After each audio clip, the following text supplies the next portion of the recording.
So now this is really, we're calling this a fireside chat.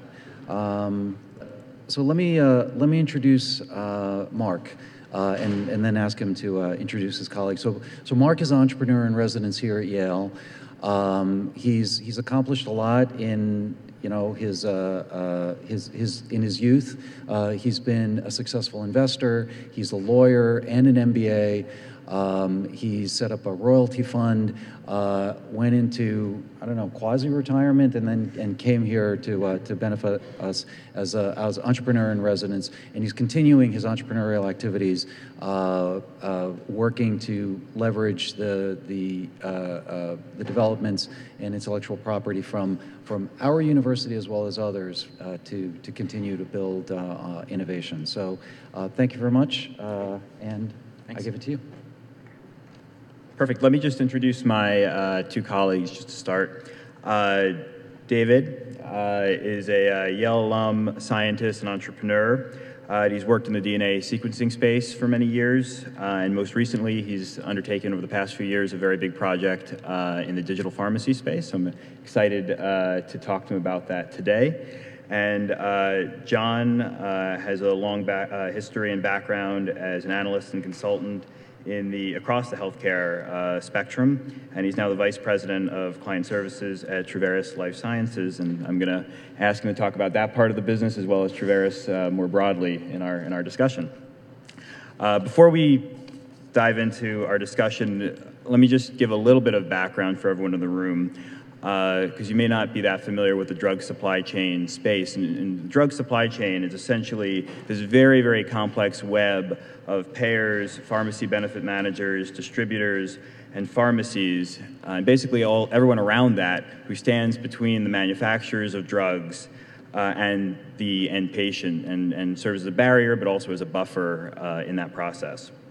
And that landscape in the past few years has been changing very, very rapidly. A few different causes for that. The first is a lot of big mergers and acquisitions, the most famous being the Aetna-CVS merger, the Express Scripts Cigna merger that have just happened this past year. Second is, if you haven't checked in lately, the government has been very focused on drug pricing and on PBMs and on all of the activity going on in that space, and realize there's a lot of folks making a lot of money doing things that nobody really understands, and hopefully we'll shed a little light on that in today's discussion.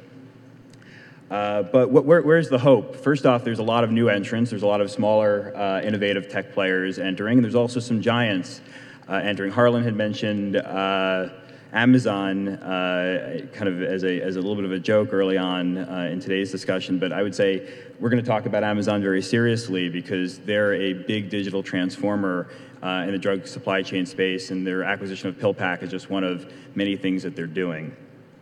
And finally, it's really that the fact that this space is experiencing a wave of digitization and innovation that we haven't seen like of really since this whole industry came into being, and that makes it a very exciting time to be in it.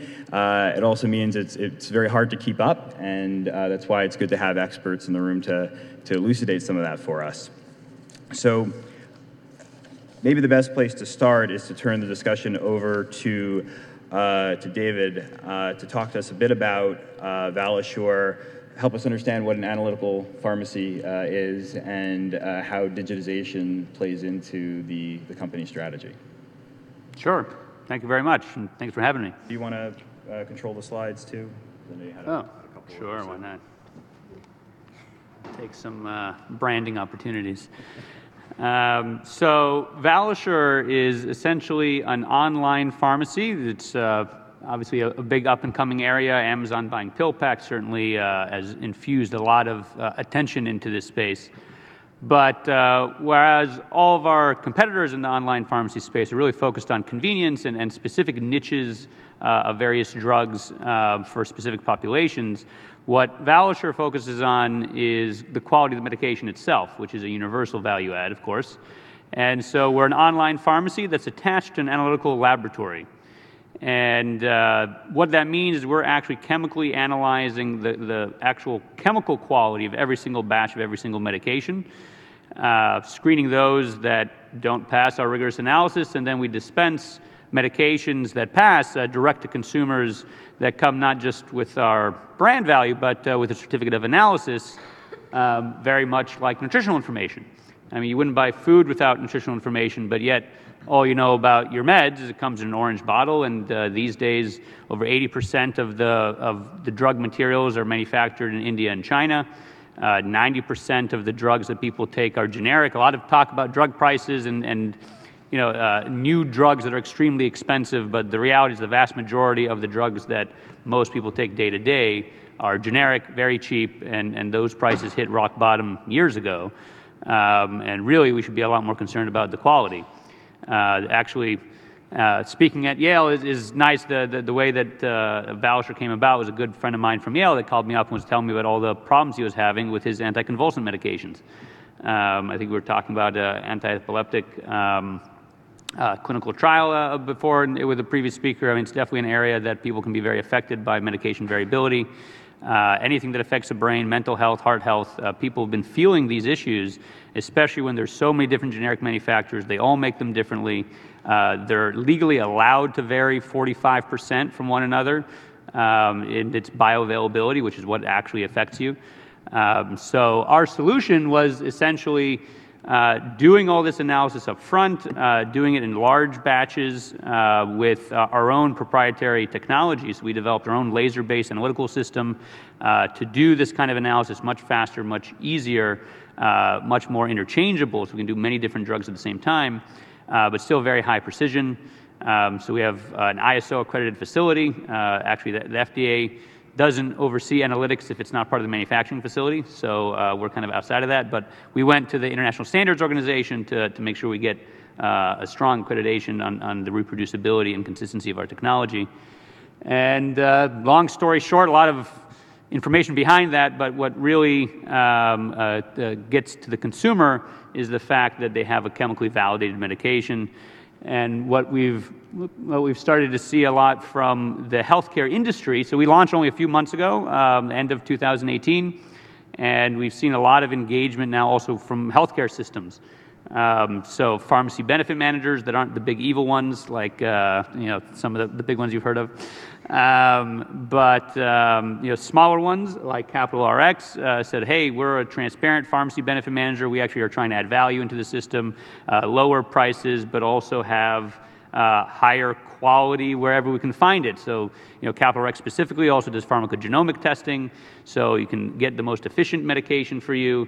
And then having a pharmacy that can ship you medications that's chemically validated just made total sense to them. And so we just announced a partnership about a month ago. We're starting to get a lot of engagement from hospitals that want to see validated medications in their own systems, especially with some of the famous recalls like valsartan, losartan, which was affected by cancer-causing contaminants from dirty manufacturing in China. So the concept of having a validated generic has never really happened before, and can really help out patients, doctors, and the healthcare system. And I think quite a intro there. Sorry for taking some time. Yeah. Well, I want to build on something you were describing. You talked about the PBMs as potentially not the most loved institutions in the U.S. right now. And John, maybe you can help unpack that a little bit for us and tell us overall what Truveris has been doing to try to solve some of those problems. Yeah. So with all transparency, we didn't know this until we walked up here, but his partner in Capital RX is actually founded by the co-founder of Truveris and my former boss. So small world. Small worlds that exist. But yeah, so Truveris was actually founded on the premise of trying to build transparency into a market that is basically built around a big black box that's been created over the past 20 or so years by a lot of the sort of institutional entities that exist, PBMs as well as others. So our vision and sort of mission is to basically help people live healthier lives by making their prescription drugs more affordable. We're not a non-for-profit, though. We do it, in a sort of a startup and business manner. But we have two areas of business. One focusing on what we call employer payer services, that focuses on PBMs and their relationships with employers, and on life sciences. So to Marc's point, we started in that PBM space because our co-founders were working in a different industry, and we're talking with a large self-insured employer who were saying that every Tuesday or every other Tuesday they got a bill for $12 million from their PBM that said, hey, pay me in 48 hours. Here's one line item. It says it's $12 million. You got to pay me by Thursday. And yes, we'll let you check into some of the things at the end of the year, maybe. And they looked at that and said, imagine getting a bill from Amex that said, one, pay me tomorrow. I'm not going to tell you what you're paying for. It wouldn't actually exist. It would never actually come about in that way. So Truveris was founded on the mission of actually building up and breaking up and creating a little more transparency into that black box of what happens with pharmacy benefits. So there's a few core products in the way that we do that. One is creating a apples-to-apples reverse auction bidding system where your large self-insured employer, so Yale is likely a self-insured entity that insures their pharmacy benefits, and they go through a bidding process to select a PBM, or at least they should, every 3 years. A lot of times that's an opaque process. We have built a technology system that basically opens that up and says, this PBM versus this PBM versus this PBM, this is the cost savings that's going to happen, here's the formulary disruption that's going to happen, here is the pharmacy disruption that's going to happen, here's the best thing for you based upon these contracts, so that as a company you can make the right decision. That hadn't happened before. It was sort of a broker-driven, sort of non-transparent industry. On top of that, in the back end, we have systems that check all the claims. It says, is this in line with what's actually going on with the contract? Not necessarily that there's malicious activity, but these are complex contracts with tens of thousands of NDCs of drugs that they're actually looking at, and you need to make sure that they're aligning to how things actually should happen. So that has been the core of our business, to try and build transparency into that PBM employer relationship and help the employer take more control over what's happening with their pharmacy benefits. That takes us to the other side of the business, where we work with pharmaceutical companies. And if you know anything about sort of the drug supply chain, the employers on one side sit in a lot of ways opposed to the pharmaceutical manufacturers at two different ends of the supply chain. What we saw and why we got into the life sciences or the pharmaceutical manufacturer business was the fact that after the passing of the ACA, copays were increasing, deductibles on pharmacy insurance were increasing, co-insurance was having a much more massive impact on what people were paying at the pharmacy. They had less of a sense of what exactly they were going to pay, what they should pay, whether there's assistance that they can be provided. So our business there focuses on providing solutions that pharma manufacturers can deploy to the market to help increase transparency to patients, help increase affordability, and fundamentally access where the traditional insurance markets might not be allowing them to get it, right? There's statistics that say 30 to 40% of people can't afford a $400 to $1,000 expense at one point in time, and yet a vast majority of the new products that are coming to market are thousands or tens of thousands of dollars a month, right? There's a massive disconnect there, and yet there are solutions being put into the market to help make it more affordable for patients to actually afford those medications. So two sides of the business, you'd say those are kind of very different with very different audiences. Marc talked about the fact that there's a complex web of payers, data, supply chain, product that goes through this pharmacy supply chain marketplace. Our vision and concept is sort of there has to be some value chain disruption there, and the more you're able to bring the two ends of a marketplace closer together, and supply chain closer together, the sort of more efficient you will able to actually sort of build and create that marketplace. So that's the background for us. Great. Numerous of the earlier speakers had highlighted the importance of data over and over again, and I think the story is probably equally true here, that data is very, very important to your businesses and plays into the kind of digital solutions that you end up providing. Could you just talk a bit about the data aspect of your businesses and how vital it is to the success of the business? Sure. So the data side for Valisure, kind of the traditional digital data is pretty straightforward, and we're an e-commerce system. Nothing all that magical about that. Where data is particularly important for us is actual chemical data.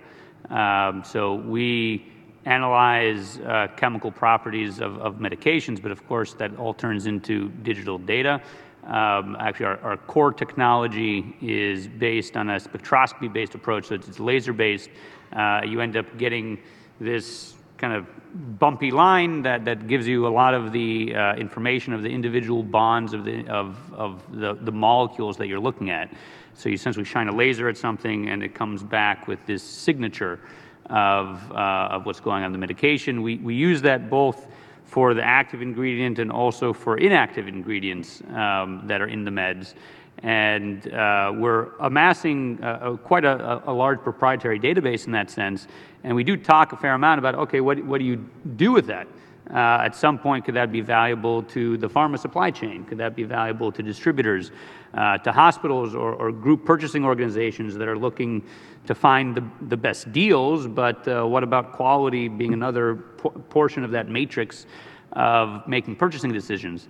And we do get a tremendous amount of information in that data. I mean, we're able to see when a manufacturer might have the exact same product, but they've changed factories. A lot of these manufacturers have factories all over the world, in India and Croatia, and we've already seen instances where the product was the same, and even the materials were pretty much the same, but all of a sudden you see the spectras changing because they've sourced them from different places, they've added different amounts, and the impact of that, I think, is going to be most powerful if we eventually, at some point, move to a healthcare system where we're tracking not just that the medication was authentic. I mean, it could be authentically made badly, but actually connecting lot numbers to the medications that people get. And so when we have adverse events, when we have issues with the chemical data or with any part of that data, and then connecting it direct to the patient could be a really big improvement in outcomes in general, and it would be a very data-driven approach. We're actually working with some folks to do a resolution to the government through lobbying groups that would push for not just serialization of meds, which is already part of the Drug Supply Protection Act, but connecting that direct to the patient, which also, by the way, for healthcare systems could be very powerful, because when you have all these giant recalls, like we've all seen with the blood pressure medications, Valsartan, Losartan, and those, the pharmacy has no idea what patient got what lot. And some lots are bad, some lots are good, and the FDA has had so much trouble with this particular recall, they've even shown and published certain lots that are actually okay, but you have no idea what you got, so it doesn't really help you very much. So I think that's at least an opportunity for data to make a big play in the pharma space. Great, John. Yeah, so I mean, claims data specifically underlies the core aspects of our entire business. We always like to say that in a lot of ways, sort of getting more data is not the problem, it's using the data in the right way and understanding how to sort of get it into the right hands and the right methodology. So for employers, you think about a 1,000, 2,000 life employer plan, they might have one person who's managing all the benefits for that organization, pharmacy benefits, regular healthcare benefits, life insurance, workers' compensation, everything else, right? At the end of the day, the pharmacy benefit probably is a small portion of what they can do, so digging in and understanding exactly what's happening is a difficult task. So being able to help that benefit manager or whoever's understanding their pharmacy benefits, what's going on in their population, whether they are getting the right products dispensed, whether they are getting the right generics in place of brands when they should be, whether there are challenges with costs going on is sort of our core aspect of how we can leverage that data. Cleaning it, getting in the right format when you have legacy sort of claim systems that are sending things that frankly to me look like gobbledygook, but our engineers and data scientists are able to sort of transform into usable pieces of information is very important. The other things that we think about is data being core in our business around engagement. So in the pharmaceutical and life sciences space, there's been a lot of focus on trying to get closer to the patient and help them understand their medication, their adherence challenges and otherwise, and making sure that we're looking at each engagement point that a patient has with their medication or with something else that goes on with their healthcare allows you to understand and target messaging and target sort of adherence messages to them more effectively, rather than saying, you're likely on this medication, it might be time for you to refill, getting a message out there that says, you are on this medication, you filled it 25 days ago, you're on a 35-day script, you need to fill it now, or else you're going to miss your window to actually get that prescription and not miss a day of therapy. And then the last point is utilizing the data that exists out there and creating the connections to create more transparency. So if you've ever tried to go through the process of understanding what your benefits are for your insurance or for your pharmacy health benefits, you might call the insurance company. There might be some sort of call center for the insurance company or pharma company that they operate, and you'll call and okay, I'm going to go through this. I'll get back to you. What's happening on the back end is they're banging on the phones, calling the insurance companies, trying to figure out exactly what the benefits are, or there's someone going through there. All of that data exists in the back end, and being able to connect that more transparently with a digital touch so that a patient can get that information right up front, understand what your copay is while you're at the doctor's office or before you go to the pharmacy, so that you're not actually shocked by showing up to the pharmacy and having a $1,200 copay on a product, or that you're going to have a prior authorization that your doctor then has to go back, process through, and you have to wait 3 extra days to get that medication. Bringing that up earlier in the process and pushing that information down closer to the patient, we think will drive a lot more efficiency and value into the market. Great, John. And thanks, David. So one of the things I alluded to up front was that Amazon is a new entrant into the space.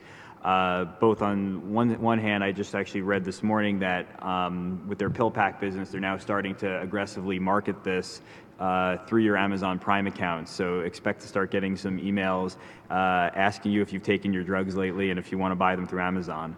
Additionally, on the other side of the coin, Amazon has teamed up with Berkshire Hathaway and with JP Morgan to start Haven Health, which Atul Gawande is running, which is apparently doing a lot of things to try to transform and revolutionize things across the healthcare spectrum.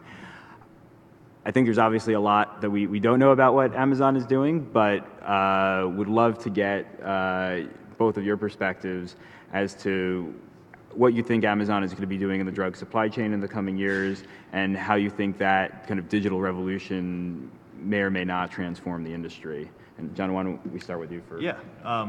So I think the point you talked about having Amazon send emails to you, trying to get into a bigger piece of your wallet by capturing your prescription benefits and sort of your pharmaceutical sort of claims, is the sort of the near-term component that I think makes the most sense and where you're going to see them go.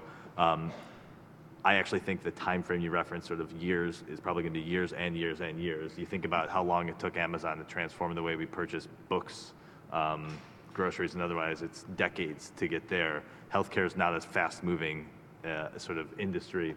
When I started, my mentors always said, think about healthcare, think about what the rest of the world is doing right now, and healthcare will be doing in somewhere between 10 and 20 years. So I would hope that there will be some sort of speeding up of that per the prior conversations of the day, but it's not like this is going to be an overnight switch. I think what Amazon, we don't know what they're going to do. We don't know what Haven Health is going to do. Right now, it kind of just looks like a little bit of a consortium of large buyers coming together to purchase healthcare at a more, I guess, cheaper or better rate. It's probably going to be more than that. We don't know exactly what it will be. But I do think that Amazon's approach has been sort of taking everything closer to the customer, making it a better customer experience. Healthcare needs that. Creating some marketplaces for all of the different healthcare services initiatives that we have is one place that you can imagine them playing. But in the pharmacy sort of supply chain space, that's a place where they can sort of create some purchasing power and leverage like they have sort of across the rest of the markets they operate in. I am not a wizard of thinking through the future, so don't come to me for that. David?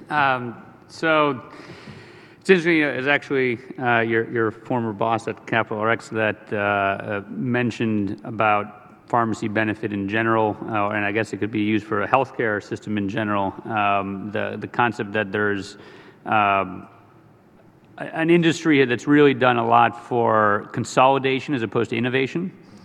And I think that's going to be Amazon's biggest challenge. I think Amazon originally backed down from pharmacy and from healthcare when they were really kind of fighting CVS back and forth in 2017. So there's a lot of activity in 2017. about Amazon kind of rumbling that they're going to get into healthcare. They were hiring doctors. They got some drug licenses. CVS started spending a ton of money on online advertising. They started doing 2-hour delivery in Manhattan to kind of, show Amazon, I think, that they could do it. Amazon was doing some 2-hour delivery in Manhattan concepts back then. And there was, if you really paid attention to the news, which we paid attention to quite closely on this topic, they were going to make an announcement at the end of November in 2017. And everybody was like, oh, great, Amazon's going to announce they're going to get into pharmacy. This is an area that needs disruption, and Amazon, being the behemoth that it is, could actually stand up to this industry that has so many layers, so many complexities. And then they didn't make an announcement, and December 2nd, CVS announced their $69 billion acquisition of Aetna. So hard to ignore that kind of timing.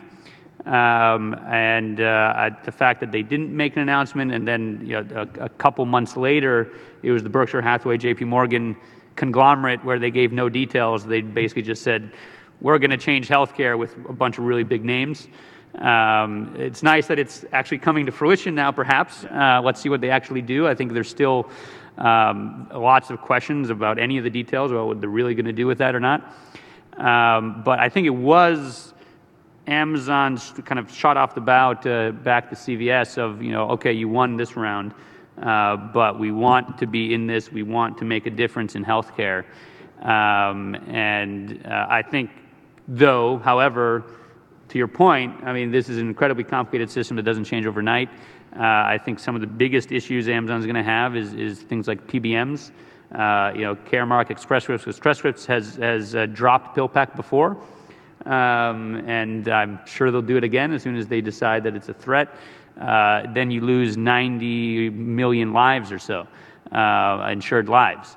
So the power these companies have over access to insurance, access for patients, is huge.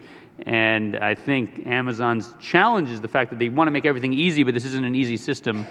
And they have to contend with companies like Express Scripts, like CVS, that owns not just the largest pharmacy benefit manager, but also owns the largest chain of pharmacies and now a huge insurer.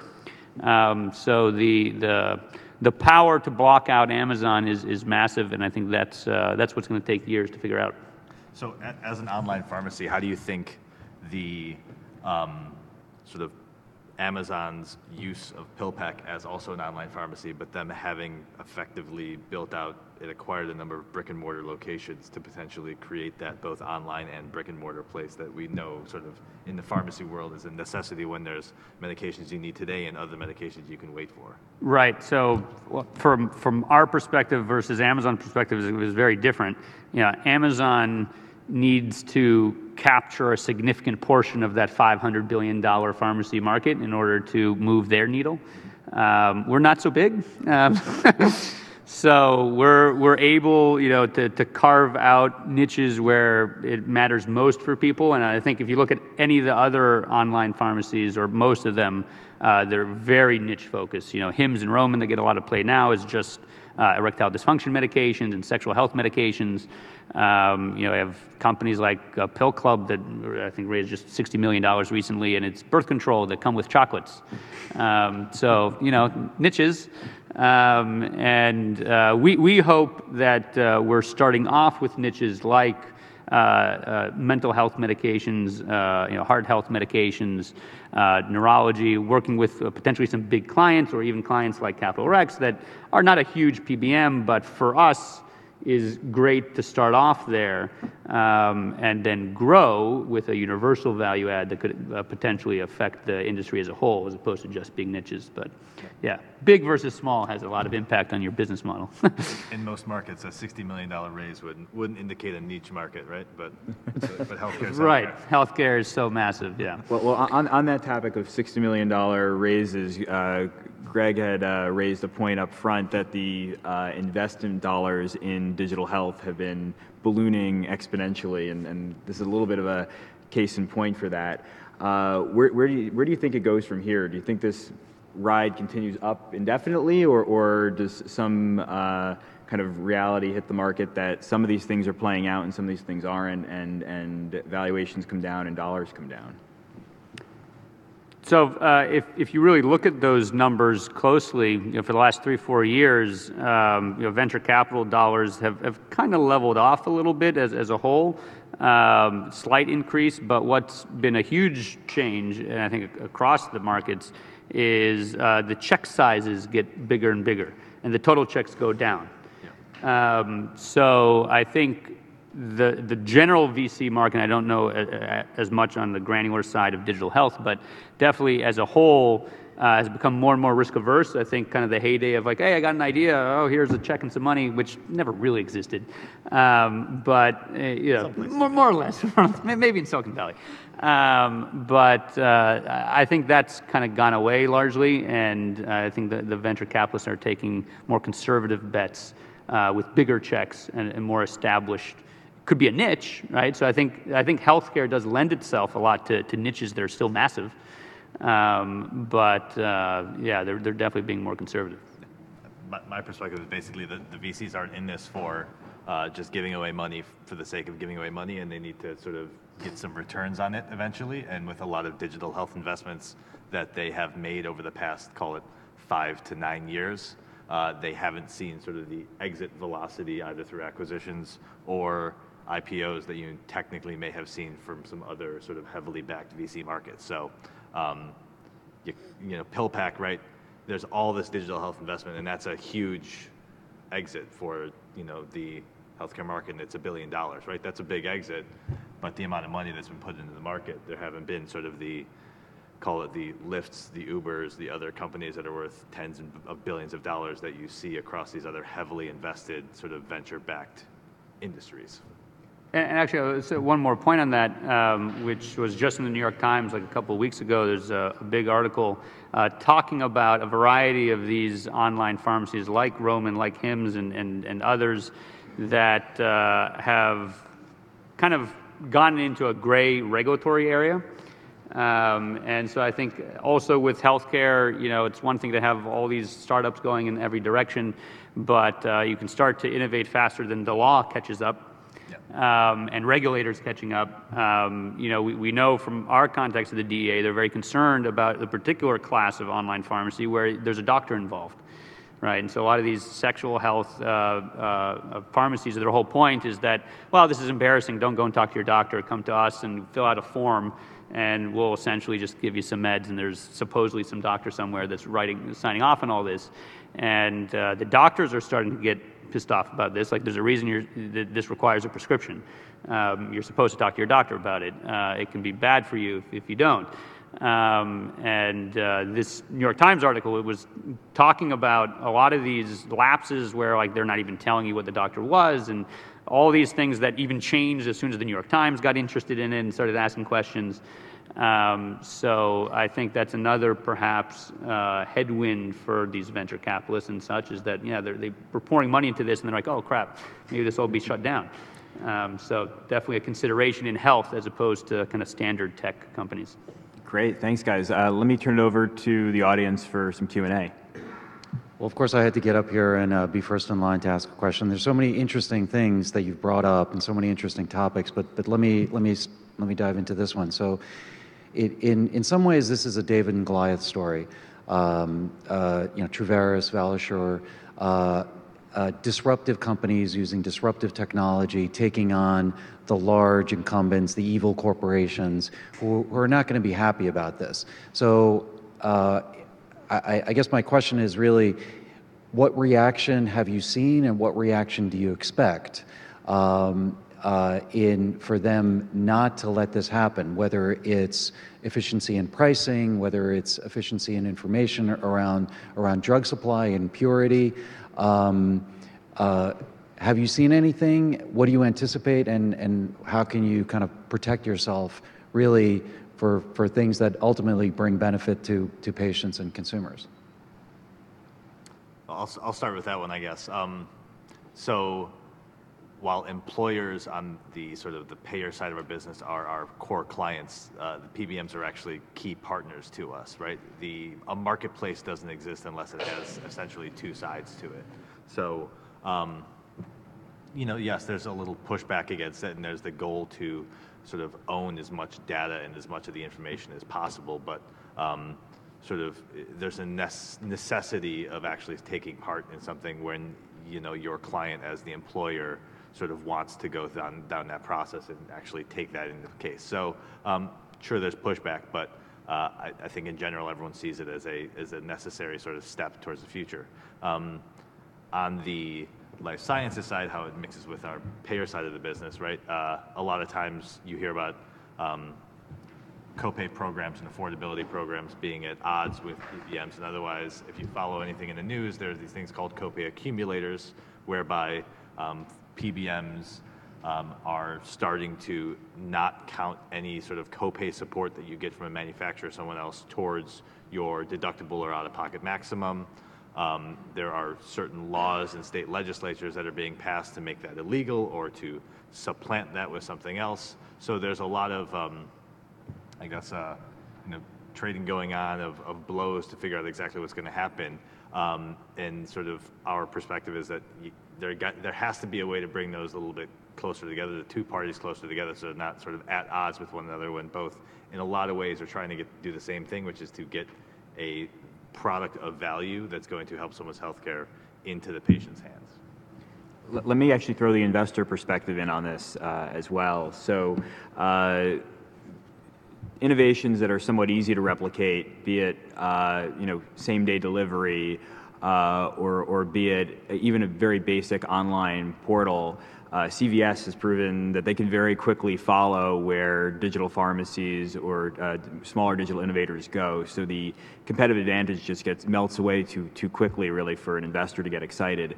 The areas where investors have really gotten excited are areas that either fill niches that the big established players can't really quite get at, like GoodRx, which is solving a niche for cash pay consumers and generic drugs where they can't otherwise solve it, or businesses actually like Valisure, where IP is an important element. So I think that sort of niche with a high barrier to entry is sort of at least the investor side of where people are focusing. Yeah, I guess I'll just say that the complexity of the healthcare system definitely allows for multiple different kinds of reactions. I guess you could imagine that the manufacturers are not terribly happy about Valisure. They never had somebody independently looking over their shoulder. Nobody likes people looking over their shoulder. But in that sense, we've gone through a lot of legal work and consultation, and we've always come down to the fact that science is the best defense, that truth is the best defense. And we published our first scientific study a few months ago, and we were looking at one of the biggest over-the-counter medications, acetaminophen, a brand name Tylenol, and one of the biggest product lines is rapid release. And so we actually did an over 1,000 product study that showed that actually the ones labeled rapid release are slower to release than the standard versions that are cheaper.